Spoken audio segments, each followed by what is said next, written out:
Good morning, Mountaineer Nation. Carson Fox bringing this show to you from beautiful Sedona, Arizona, and I have to show you, it's sunrise here in Sedona, and it is absolutely gorgeous.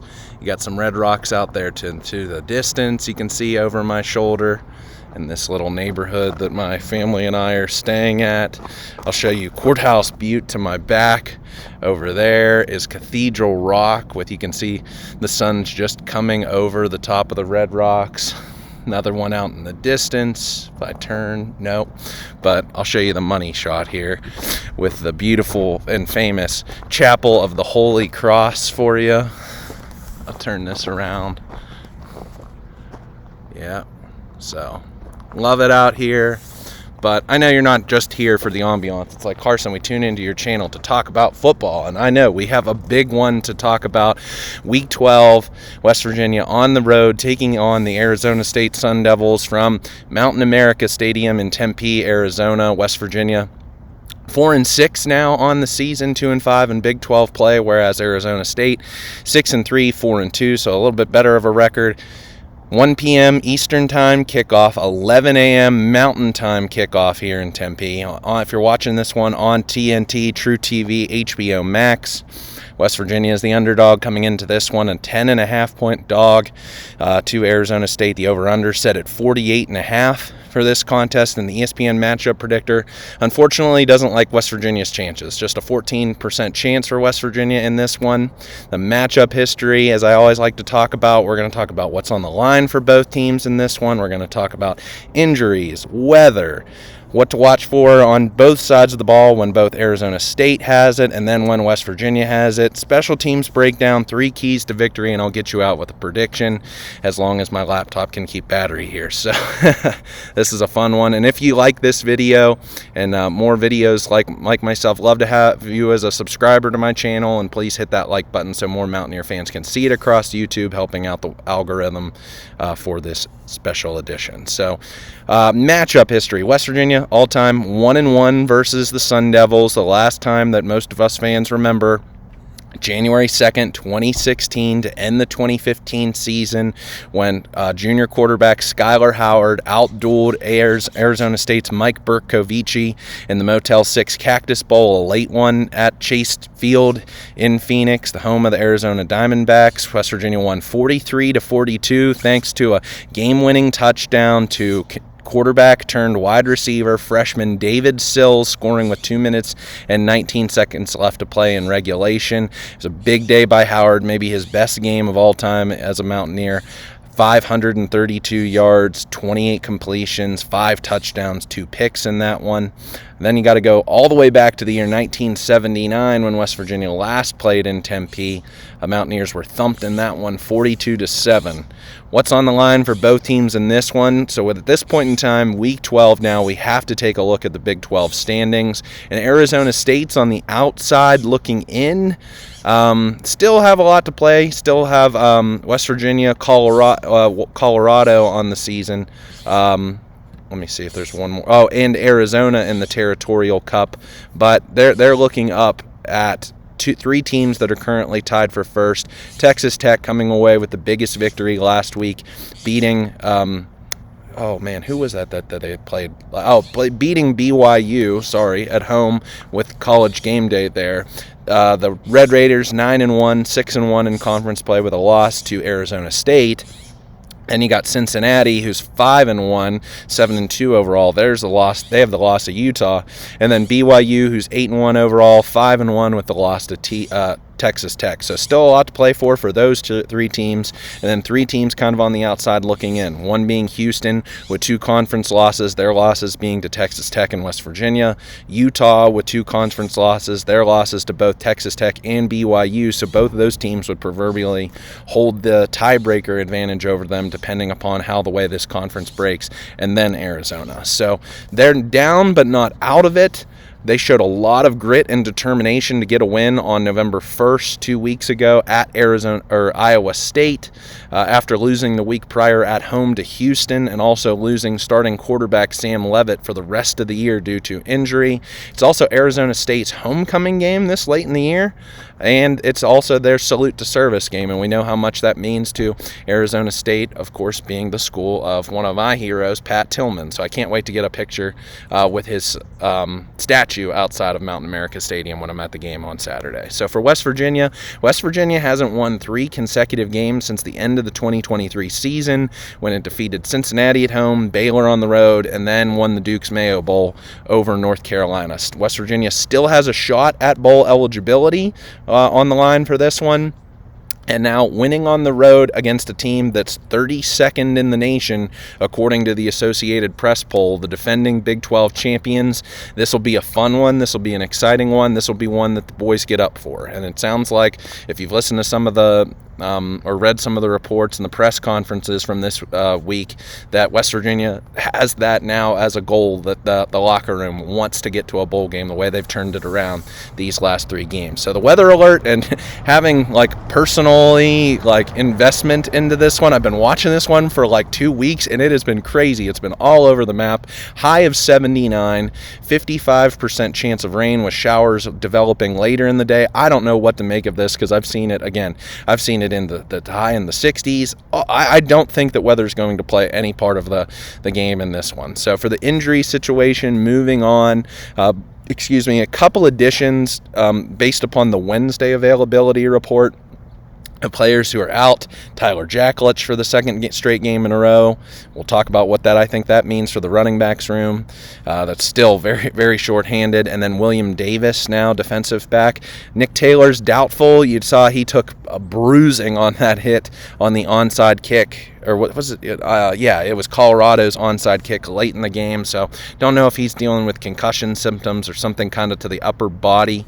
Probable for this game, thank goodness. He's probable, not questionable or worse. Running back Dior Hubbard, West Virginia needs him after 2 big games in a row for the Mountaineers, taking the starting bulk of the carries, and then also Chase Wilson at linebacker. Off the report is Clay Ash from a week ago, so West Virginia does have a new body into the room. Just maybe Clay Ash will take third string carry. So for Arizona State, 3 big ones I feel like that we need to talk about for this game. Players who are already out, of course, number 1 coming into this year, all Big 12 wide receiver Jordan Tyson, one of the best in the country last year, and that to this point in the year he had 57 catches, 628 yards, and 8 touchdowns. He's fantastic, one of the nation's best, but he won't be playing in this contest. Trying to get him healthy for Colorado next week. Then we got to talk about Kyson Brown, who's been out for a good bit of the year. Kanye Udo will be taking the second string carries for for Arizona State instead.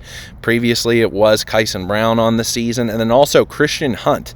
If Leavitt's done for the year, Hunt's their third string quarterback. Arizona State is really only down to 1 quarterback, and that being Jeff Sims. So we'll have to see how that plays a part in the game. I'll break that down in this next segment here on what to watch for when Arizona State has the ball. So talking about the Arizona State offense versus the West Virginia defense. Yeah, if you've been fixating on this, over my right shoulder, right here, that is the Chapel of the Holy Cross. It's beautiful. If you look it up on Google, and you can see closer up Google images of that one, it's a beautiful, beautiful place. And this is a beautiful rock actually behind me. So again, what to watch for when Arizona State has the ball. Arizona State, 25 points per game, 88th in FBS in points, 408 yards per game. That's 52nd in FBS, under third-year offensive coordinator Marcus Arroyo. For West Virginia, the defensive numbers ticking up just a touch. 30 points per game still allowed. That's still 100th in FBS. 401 yards per game allowed. That's 100 also in FBS. So starting it off, talking about the Arizona State offense, of course, coming into the season, we all kind of knew this with preseason all Big 12 quarterback Sam Leavitt.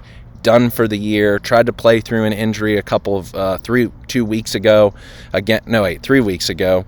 And when Arizona State took on Houston, tried to play through a foot injury, really was just trying to do everything for the Sun Devils in that contest while just being mercilessly attacked on the pass rush, injured himself. He's done for the year. So Arizona State has turned to redshirt senior number 2 quarterback Jeff Sims, a transfer previously from Georgia Tech and Nebraska, 6'4", 220, big guy.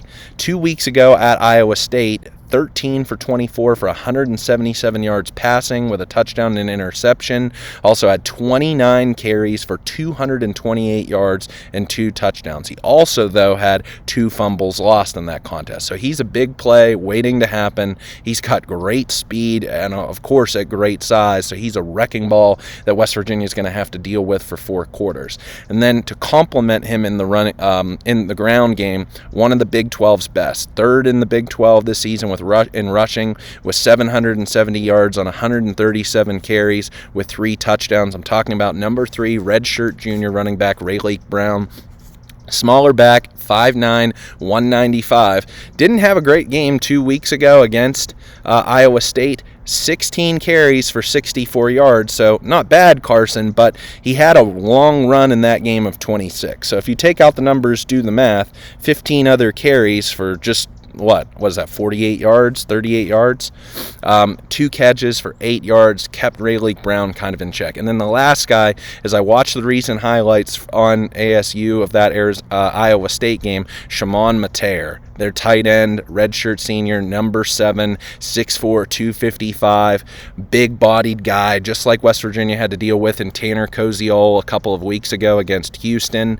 2 weeks ago at Iowa State, Mateer had 6 catches, 68 yards, and a touchdown. Took a look at the numbers trying to compare. Now, Mateer's only played in 7 games this season, averaging in that contest just a touch statistically over 4 catches per game, but for 50 yards. Meanwhile, you take a look and compare that against Koziol, who was, of course, getting rave ratings from myself and other content creators out there. 5.6 receptions per game per game for the season for 57 yards. So Mateer, just to compare, 7 yards fewer for the game on fewer catches. So he's a big play waiting to happen, first downs, and that's who, without Tyson into this game, that Sims is going to look for, as he did against the Cyclones. So my keys for West Virginia's defense in this one, of course, is going to be stopping the run, and West Virginia has done an excellent job over its last 3 games in that department. Just to compare, give you some numbers here. So 3 weeks ago against TCU, if you take out the loss of sack yardage to quarterback Josh Hoover, West Virginia gave up 116 yards per game and also got -3 yards rushing because of Josh Hoover's sacks. Go now 2 weeks ago against Houston. Again, take out the sack yards for now, and West Virginia gave up 109 yards on the ground to Houston. So 7 yards fewer. Also got 27 yards negatively against Wegman's sack yardage. So better in that department.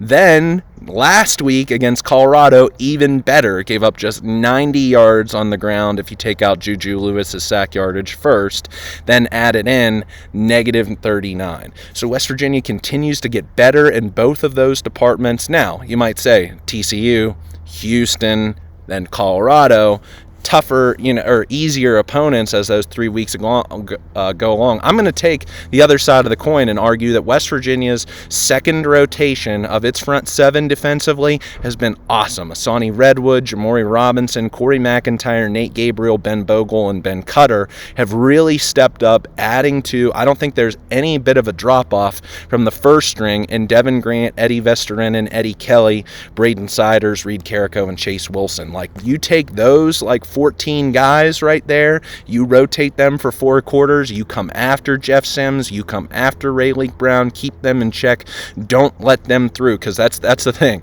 Like Iowa State, I know we talked about their injuries, but still a very stout John Haycock-led defense. But there were just a few plays that Sims took advantage of, holes in the offensive line that he just scooted through and ate Iowa State up. So for 4 quarters, West Virginia just has to be relentless in the backfield. Don't let Jeff Sims going, and if he does, you can't let him just take off all the way down the field for touchdowns. You just got to continue to hit him. And along that same kind of point, just a natural segue, make Arizona State snap it again. They had 3 turnovers in that contest a week ago, two fumbles and an interception. And that's all on Jeff Sims. So continue to make him run plays, and you think by the aggregate, if you make Arizona State have longer drives, at some point in time they're going to turn the ball over. So I hope that West Virginia can do that. As I said, don't let Jeff Sims break away for a 50, 60, 70-yard run or Ray Lake Brown. Let them get into the end zone, because next point here, red zone struggles. Arizona State 91st in red zone scoring in the nation at 81%. And then I looked into those numbers a little bit further. They've had 37 red zone attempts on the season, 30 scores. That's where you get your 81%. Within that, 17 touchdowns, 3 field goals. So that's where I think that number, or that lower number for points per game for their offense this season has happened. They're having to settle for more field goals, and the numbers back that up when I take a look at their Arizona State's kicker, and I'll break that down in the special teams segment. But Arizona State being held to field goals, not scoring as many touchdowns. So can West Virginia continue to replicate that? And then the last thing, matching up with your man outside of the play action plays. So Sims is going to do a lot of running himself, also involving Ray Lake Brown, but when he does decide to pass, either on a RPO or whatever Arizona State wants to draw up, if West Virginia's defensive backs, linebackers can match up with Mateer out of a play action rollout runs down the field. Michael Coates, tough game last week for Jason Chambers at cornerback number 2, but we'll see how he bounces back in this game. I think just matching up with those players out of play action is going to be pivotal against a very run-heavy team in Arizona State. But for 4 quarters, this is going to be bloody. This is going to feel like Battle of the Bastards out there, that whoever wants to inflict their will more dominantly on the opponent, West Virginia having to play 4 straight contests. Meanwhile, Arizona State's coming off a bye. Is Arizona State fresher, or was that, the injuries that they've sustained both to Levitt and Tyson going to hold back what their offense can do? So it's just going to be Jeff Sims, what can you throw out there for 4 quarters? So when West Virginia has the ball, transitioning there, talking about the Arizona State defense against the West Virginia offense, and this is where, this is the challenge, I feel like. So West Virginia's offense gotten better, scoring the ball last few games, now up to 95th in the country, 24 points per game scored, 87th in the country at 360 yards per game. Arizona State's defense, meanwhile, still only allowing 24 points per game. That's good for 62nd in the nation, and yards per game even better, 335 yards per game, 44th in the country. Of course, another multiple 4-2-5 scheme that Arizona State's going to deploy under third-year coordinator Brian Ward. And talking about this Arizona State's defense to lead off, this is a veteran defense, has the second best rush defense in the Big 12, holding opponents to just 123 yards per game, and we know how West Virginia likes to run it. 18th in the country, tied with West Virginia with 24 sacks for the season. And they're going to do it with a number of guys. On the defensive line, they like to force things into the middle. They got number 32 redshirt senior Prince Dorba. He's a transfer from Texas, playing on the opposite side of an Oklahoma transfer, number 10 redshirt senior Clayton Smith, and then also they rotate in number 9 redshirt senior Elijah O'Neal. So those 3 guys alone have 10 of Arizona State's 24 sacks on the season. Tough defensive line, but they force everything into the middle, and their leading tackler, 5th in the Big 12, number 44 senior Keyshawn Elliott, 77 tackles. He has 10 for a loss as well as 4 sacks, and the guy next to him is just as stout, number 8 senior line. All these seniors that Arizona State has on its defense. I know West Virginia does too, but they've played a lot of football together. So Jordan Crook, 66 tackles, 7.5 for loss, 2 sacks. Picked off Rocco Becht 2 weeks ago. That was a pivotal interception in which Iowa State needed to get back in the game. Just took the air completely out of the Jack Trice Stadium. Crook will be counted on as another playmaker for the Sun Devils in this one. And then in the secondary, number 1 junior Keith Abney, 10 passes defensed. It's tied for 2nd in the Big 12 behind Colorado's Preston Hodge, who we talked about last week for West Virginia's game against the Buffaloes. And then number 6, Adrian Wilson. He's the youngest member of the Arizona State defense. redshirt sophomore, but has 41 tackles, 5 pass breakups, an interception, forced fumble, holding his own for the Arizona State defense. So they have at all 3 levels, defensive linemen, linebackers, and secondary members who can be playmakers in this game. So, and I don't know if this was just the attrition, again, game after game in the Big 12 of wearing them down. They didn't do so well in the rush defense category 2 weeks ago against Iowa State. And I know Iowa State, a very run-heavy team, Carson Hansen, just hard to tackle, big-bodied guy, keeping him in check, 18 carries for 113 yards, but kept the rest of the backs in check in Abu Sama, Dylan Lee, and quarterback Rocco Becht. Those guys just had 13 carries for 33 yards as a team. So add those 2 together, and you're having just around about 150 yards. So decently, but giving up a 100-yard game to Hansen, got to have a big-bodied guy. So that's where I'm going to start. The running back rotations. Keeping Dior healthy as humanly as possible. You get Clay Ash back, and then you have Sincere Bowers also to spell him, but 29 carries for Hubbard 2 weeks ago against Houston, and then last week he did it all rushing and receiving for West Virginia, so he's going to be West Virginia's playmaker, I feel like, at the running back position. And I would like to see Curtis Jones get more carries, big-bodied guys. He was the most efficient, 3 carries for the game last week with 2 touchdowns, so especially in short yardage situations, on 4th down, at the goal line, I would like to see Curtis Jones get involved once again. If Arizona State had trouble with keeping Carson Hansen in check, a guy who's over 210 pounds, throw Curtis Jones at them, wear them down over the course of the game, so you don't just have to continuously beat Dior Hubbard for 20 or more carries. I just don't think he's that kind of guy. I think somewhere in the ballpark of around 15 carries for Dior Hubbard would be optimal. So how you can kind of do that, adding in Sincere Bowers for maybe a handful of carries, adding Clay Ash in for 1 or 2, and then using Curtis Jones to supplement him. I hope that he gets more than just 3 carries, especially at the goal line in this contest. We'll see how it goes. And then also for Scotty Fox, taking care of the football. I don't think against this Arizona State defense that Scotty Fox can afford to have 2 interceptions on this day. I really don't. And I know Sincere Bowers also had a fumble, so 3 turnovers lost for the Mountaineers last week against the Buffaloes. I think that if you can try and relieve Scotty Fox with a few carries, I'm talking about this is going to be a ground and pound kind of game on both sides.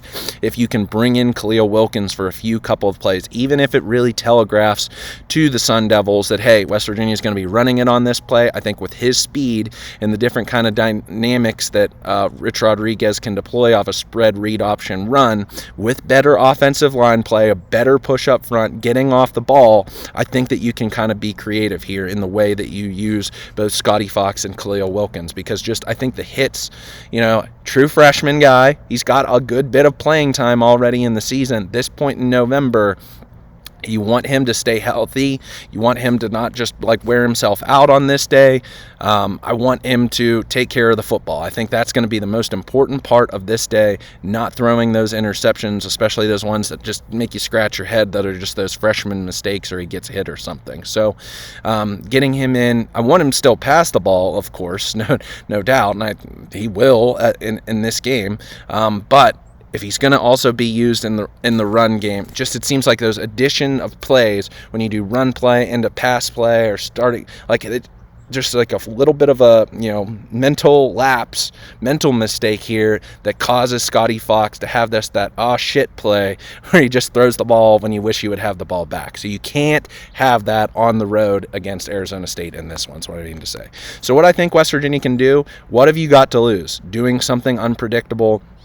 We saw when West Virginia was out here for the game against Arizona in Tucson a year ago. They did a fake field goal that turned into a touchdown. West Virginia's been using trickeration. Seems like more so on special teams this season, but is there something offensively that they can do against a team that's very disciplined, knows their assignments in their lanes, again, at all three levels that you can use against Kenny Dillingham that he might not be expecting on this day. That's what I think. That's what West Virginia can kind of play with house money in this game. 2 games left on the regular season, and again, you're trying to get to bowl eligibility with 2 wins, so why not throw the kitchen sink at them? Throw something that they haven't seen yet on film, and maybe you come away with a big play that turns into a touchdown. So special teams in this one, I had to first start talking about Arizona State's kicker, redshirt senior Jesus Gomez. He's a lefty kicker, a transfer from Eastern Michigan, 24 field goal attempts on the season. So it speaks to what I talked about was Arizona State's troubles in the red zone. So 24 kicks, made 18 of them, long of 51, 22 for 22, perfect on extra points. Made a 35-yarder 2 weeks ago against Iowa State, had 3 extra points nailed in that one. On the opposite side, I think this is going to be an interesting kicking battle because I think Clay Hensley finally has momentum. He looked confident last week against Colorado, nailed a 41-yarder, nailed a 37-yarder, and also hit 3 extra points.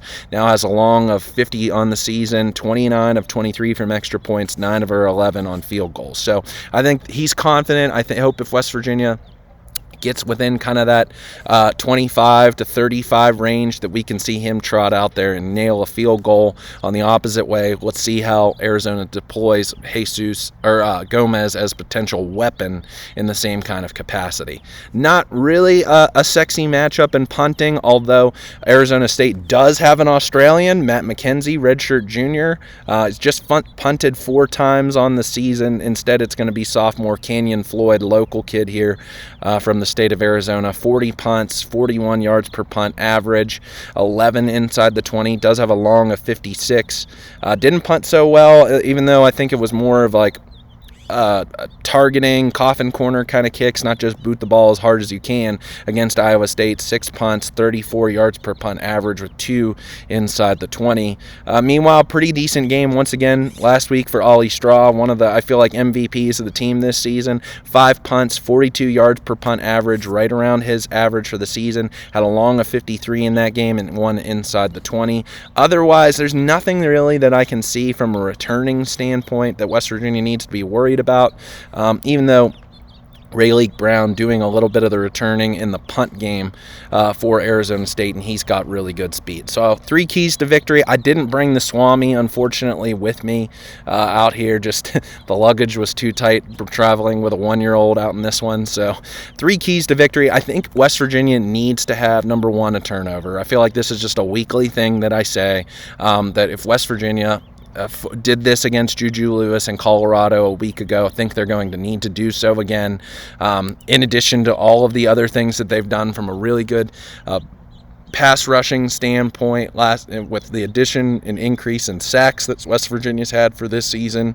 I just think you got to continue to have turnovers, and if Jeff Sims had 3 of them against Iowa State, West Virginia can continue to make that their goal and trying to get 3 per game. I hope they can do so. Turn Arizona State over at home on homecoming. And then number 2, I don't think maybe I've emphasized this too much and I'm beating a dead horse, but I feel like protecting the football is just going to be pivotal in this one. And again, West Virginia having played now 3 consecutive games out of the bye. 4 consecutive games out of the bye. Almost forgot that dreaded UCF game. I want to just erase that from my memory. Arizona State's fresh. They're going to be hitting West Virginia hard on this game. Can't have fumbles and interceptions. Even, or any special teams mess ups where it's just like muff punt, muff kick, something like that. Want to be clean in the turnover category. Can't have 3 like that. That just can really kill West Virginia against a better, or a more talented opponent, at least it seems like on paper. And then I really kind of want to come back to that unpredictability point as my third key to victory, because if you look at it, even though how good West Virginia's played these last couple of games, taking it to Houston, playing TCU tight, and playing well against Colorado in a victory despite the 3 turnovers, Arizona State's probably going to be the toughest opponent that West Virginia's played up to this point in the season, or at least pre the bye week. BYU, Houston, I feel like Arizona State's right in that same kind of tier, really well coached, playing at home. So your West Virginia back on the road, just like they had to do against BYU, even though that one being a late kick on a Friday night. This is going to be an early morning. So I'm wondering, recording here on Thursday morning out here in Sedona, I'm wondering if West Virginia's traveling today, because I got to say, it takes about a day to get adjusted to traveling to the West Coast from the East Coast. So and you're gonna feel really tired if you go late. So if you fly out Friday, get in there middle of the afternoon, it feels later in the day on Friday, so you're gonna want to go to bed earlier on Friday to then get up earlier. Does West Virginia do some sort of modified walkthrough, I feel like, real early in the morning on Saturday, or do they travel in Thursday, try to get adjusted and feel that way on better on Friday, have a modified walkthrough Friday out here in Arizona, and then play the game on Saturday? I wonder what the travel schedule is like. I don't know that information, so I think depending upon how that goes, again, it's just going to be a really tough matchup. I feel like West Virginia's offense against Arizona State's defense. I think West Virginia's defense is up for the task. Again, with the injuries to Leavitt, with Tyson, that I think West Virginia matches up well defensively against them. It's just West Virginia's offense, again, coming off those three turnover performance against Colorado. I kind of expected West Virginia to score more points. So you're going against a tougher Arizona State defense in their house. I think you got to pull some sort of a rabbit out of your hat, some sort of trick play or some sort of trap card for Arizona State that they fall into, and that's how you can get a victory. But I think West Virginia's going to keep this close. I think West Virginia's going to cover. I don't know necessarily if they're going to win. I keep going back and forth on this. For this prediction show, as much as I want to pick West Virginia to win this game, I think somewhere in the ballpark of right around 38-34, West Virginia's going to try and keep it close. I think maybe come down to one last final possession. If it's high scoring like this, which Arizona State isn't involved in a lot this season, I think West Virginia can get a win. I don't know. Maybe I'm high on my scores there, because I said preseason 34-24 loss. I probably should stick with right around there. I wish I could consult the Swami. The Swami would have the inside information. The Swami was too concerned with basketball. He's too worried about this backyard brawl matchup taking place tonight back in Morgantown, so he didn't have as good of intel, I felt like, on a feel for this game football-wise. He kind of left that for me. So I'm thinking I'm going to take Arizona State, going to stick with my preseason prediction. As much as I want to see and hope, and I'm going to be cheering for 4 quarters for a West Virginia victory, I'm excited for this one, have the whole family with me. We're excited to take on Mountain America Stadium, and I'm going to shoot some videos, so make another video for my channel. More of a fun, not more of like a game recap, but you know how I always like to talk about the West Virginia football game day experience, and have made that as a series on my channel. So I'm going to go and I'm going to scout out Arizona State. Going to take some videos of their stadium, see what they kind of do, like pregame traditions, what's the tailgating scene like, what are the concessions, what's the merchandise. I'm going to go and shoot some video, do a little recon there at their stadium as best as I can, and then take some video of the game as well. So look for that video, probably post that next week, and then hopefully I can come back on Sunday and I'll kind of break it down for you, give you a little bit of analysis, or maybe I can do that even late Saturday night, have it ready and posted on Sunday before we travel home. So thanks for tuning in for this special edition, everybody. I could keep walking around if you want me to. So again, Courthouse Butte to my back. I'm trying to cut up here on my. I'll turn around. So yeah, you can. That's a good shot right there in the background. So beautiful day here in Sedona, Arizona. I'm gonna go check it out with my family. So thanks for tuning in. Please like this video if you've liked it, so more Mountaineer fans can see it across YouTube. Love to have you a subscriber to my channel, and thank you for tuning in to this special edition of Fox on West Virginia Mountaineer Sports. Tell your friends, tell your family, tell your dog. I do this each and every week and have a lot of fun doing it. Hail West Virginia. Let's go spot the ball, baby.